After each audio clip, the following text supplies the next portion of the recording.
राधे राधे, जय श्री कृष्णा। आज मैं आपको पुरुषोत्तम मास के महात्म्य का 27वां अध्याय सुनाने जा रही हूँ। इस अध्याय में राजा दृढ़धनवा का तप एवं स्वर्ग गमन और इसमें वानर की कथा आएगी। महात्म्य सुनने से पहले अगर अभी तक आपने मेरे चैनल को सब्सक्राइब नहीं किया है तो कृपया मेरे चैनल को सब्सक्राइब करें, साथ में बेल जरूर प्रेस करें ताकि मेरे आगे आने वाले वीडियो की नोटिफिकेशन आपको सबसे पहले मिले। और अगर आपको महात्म्य अच्छा लगे तो कमेंट बॉक्स में जय हो पुरुषोत्तम भगवान की जरूर लिखें। धन्यवाद। 27वां अध्याय इस प्रकार है।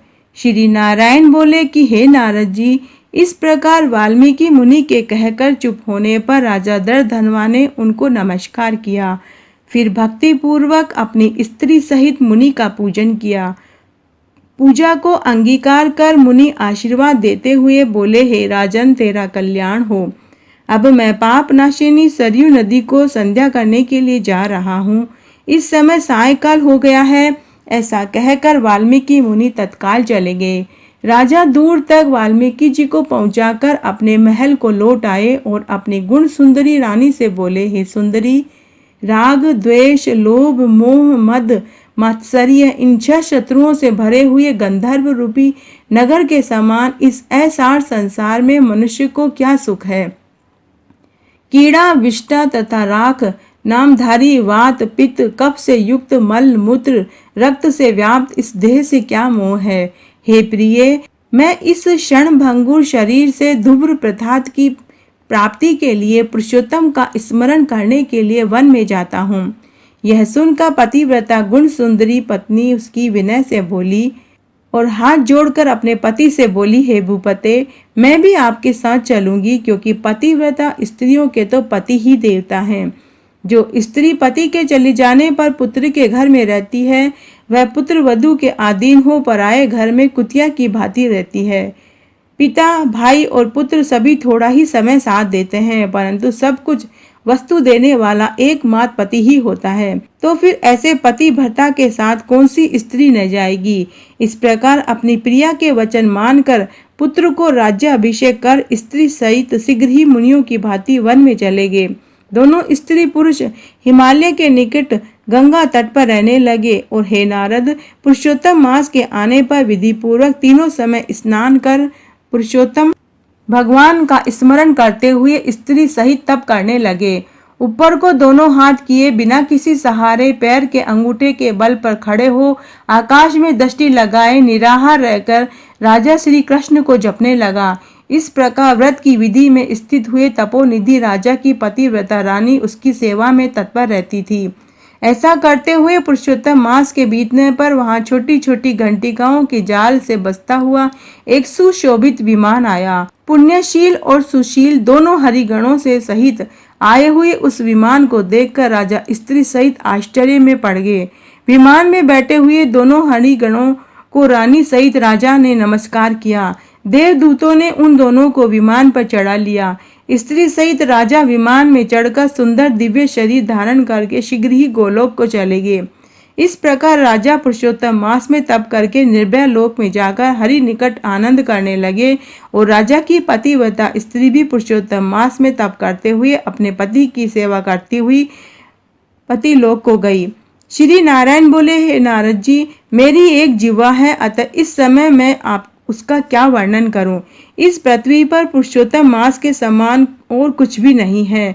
हजारों जन्म तक तप करने से भी वह फल प्राप्त नहीं होता जो पुरुषोत्तम मास का सेवन करने से प्राप्त होता है। पुरुषोत्तम मास में भूलकर भी उपवास, दान, स्नान, जप करने से जन्म जन्मांतर के पाप नाश हो जाते हैं। जैसे पुरुषोत्तम मास में अनजाने में एक बंदर के 3 दिन तक स्नान करने से पूर्व जन्म के नाश हो गए और वह भी दिव्य शरीर धारण करके विमान पर चढ़कर वृद्धावस्था तथा मृत्यु से रहित होकर दिव्य लोक को गया। इसलिए यह सब मासों में अत्यंत श्रेष्ठ पुरुषोत्तम मास है, जो दुष्ट बंदर भी अनायास हरि भगवान को प्राप्त हो गया। जो पुरुषोत्तम मास का सेवन नहीं करते वे महामूर्ख हैं। वे धन्य हैं, कृतार्थ हैं और उनका जन्म सफल है, जो स्नान, दान, जप, उपवास आदि करते हैं। नारद जी बोले, वेद से संपूर्ण अर्थों का साधन मनुष्य जन्म कहा है, परंतु बंदर भी अनजाने बंधन से मुक्त हो गया, यह आश्चर्य की बात है। हे तपोनिधे, सब लोगों के हित के लिए ये कथा हम भी सुनना चाहते हैं कि उस बंदर ने 3 रात्रि कहाँ स्नान किया, वह बंदर कौन था, क्या खाता था, कहाँ उत्पन्न हुआ और कहाँ रहता था, उसको किस कारण से पुरुषोत्तम मास में ऐसा श्रेष्ठ फल प्राप्त हुआ, यह मुझे सुनने की इच्छा है। अतः विस्तार पूर्वक हमें बताइए, क्योंकि मुझे आपके मुख से कथा रूपी अमृत सुनते सुनते तृप्ति नहीं हो रही है। श्री नारायण बोले, केरल देश में एक ब्राह्मण मधुमक्खियों की तरह नित्य प्रति धन इकट्ठा करता रहता था। वह बड़ा ही लालची तथा कंजूस ब्राह्मण था। इस कर्म के कारण लोक में वह करदय नाम से विख्यात हुआ। उसके पिता का रखा हुआ पहला नाम चित्र शर्मा था। उसने श्रेष्ठ अन्न और वस्त्रों को कभी नहीं भोगा। उस दुर्बुद्धि ने कभी हवन नहीं किया, न कभी पितरों का श्राद्ध किया। अपनी ख्याति के लिए कुछ भी नहीं किया। स्त्री पुत्र का भी पालन नहीं किया। अन्याय से इकट्ठे किए हुए धन को पृथ्वी में गाड़ देता था। कभी माघ मास में तिल दान नहीं किया, न कार्तिक मास में दीप दान किया, न किसी ब्राह्मण को भोजन कराया। बैसाख मास में अन्न दान, व्यतिपात में स्वर्ण दान, वृद्धति में चांदी का दान भी नहीं किया। सूर्य संक्रांति में भी कभी दान नहीं किया। चंद्र और सूर्य ग्रहण में भी न कभी जप किया, न हवन किया। वर्षा, वायु, धूप से दुखित दुबला काला शरीर, आंखों में आंसू भरकर सब जगह दीन वचन बोलता फिरता था। वह मूर्ख धन के लोभ में सदा पृथ्वी पर विचरण करता हुआ बार बार कहता था कि मुझ गरीब ब्राह्मण को कोई कुछ दे दो। वह ब्राह्मण सायकाल गू धूते समय तक कहीं भी नहीं बैठता था। वह जहां भी जाता लोग उसे धिक्कारते थे, जिससे वह जला भुना उद्विग्न मन वाला घूमता फिरता रहता था। उसका मित्र वन में विचरने वाला एक माली था। करदय ब्राह्मण उससे बार बार रो रो कर अपना दुख कहता था कि नगर निवासी लोग मेरा तिरस्कार करते हैं, अतः इस नगर में मेरा अब रहना उचित नहीं। इस प्रकार करदय ब्राह्मण की अत्यंत दीन वाणी को सुनकर माली को दया आ गई। शरण में आए हुए ब्राह्मण को दीन जानकर दया करता हुआ माली बोला कि हे करदय, तुम मेरी इस बाड़ी में रहो। सब लोगों से तिरस्कृत ब्राह्मण करदय माली का वचन सुनकर आनंद से उस बाड़ी में रहने लगा।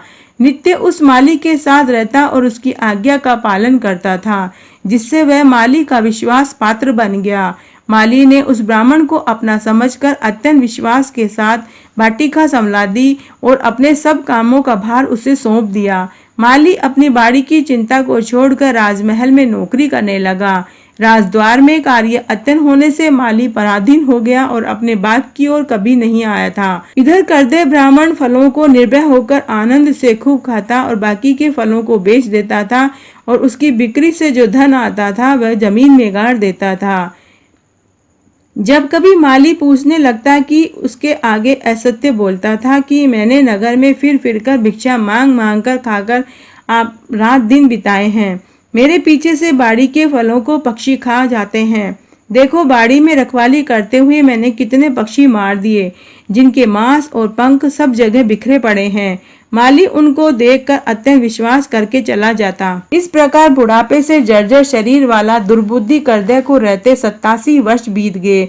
फिर वह मूढ़ बुद्धि करदय एक दिन मर गया। उसे लकड़ी और अग्नि तक भी नसीब नहीं हुई। वह ब्राह्मण मरने पर हाहाकार करता हुआ यमदूतों के मुकद्दरों की मार खाता हुआ महाभयंकर यम मार्ग को चला। अपने किए हुए कुकर्मों को याद करके प्रलाप करता रहा, अहो मेरी दुर्बुद्धि, मृग तृष्णा जैसी हो गई। इस पवित्र भारत खंड में देवताओं को भी दुर्लभ ऐसा मनुष्य देह मुझे प्राप्त हुआ, जो धन के लोभ में फंसकर मैंने कुछ भी नहीं किया, व्यर्थ ही जन्म को खोया। जो मैंने बहुत दिनों तक धन इकट्ठा किया वह भी सब दूसरों का हो गया। इस समय मैं पराधीन होकर काल के पास में फंसा क्या कर सकता हूँ। मनुष्य जन्म प्राप्त करके कुछ भी शुभ कार्य नहीं किया, न दान किया, न हवन किया, न तप किया, न माघ मास में मकर के सूर्य में गंगा स्नान किया, न पुरुषोत्तम मास के अंत में 3 दिन उपवास किया, न कार्तिक मास में तारागणों में रहते हुए प्रातःकाल स्नान किया। मैंने पुरुषार्थ का देने वाला मनुष्य शरीर खा पीकर पुष्ट नहीं किया। आश्चर्य है कि मेरा इकट्ठा किया हुआ सब धन पृथ्वी में ही गड़ा हुआ रह गया। मुझ दुष्ट बुद्धि ने जीवन पर्यंत जीवों को कष्ट दिया। मैंने कभी भी अपनी जठराग्नि को अन्न से तृप्त नहीं किया। कभी भी खर्च करके श्रेष्ठ वस्त्रों से शरीर को नहीं ढका, नहीं समाज के लोगों को, न परिवार को, न बंधु बांधवों को, नहीं बहन भांजा जमाई पुत्री पिता माता छोटे भाई पतिव्रता स्त्री देवता ब्राह्मण, किसी को कभी भी मैंने संतुष्ट नहीं किया। न मैंने कभी मिठाई खाई, नहीं मैंने अपने पेट की जठराग्नि को शांत किया। इस प्रकार विलाप करते हुए ब्राह्मण को यमराज के दूत यमराज के निकट ले गए। चित्रगुप्त उसके शुभ अशुभ कर्मों को देखकर अपने स्वामी धर्मराज से बोला कि हे महाराज, धन का लोभी या करदर ब्राह्मण अधर्मी है। इसने माली का विश्वास पात्र बनकर विश्वासघात किया।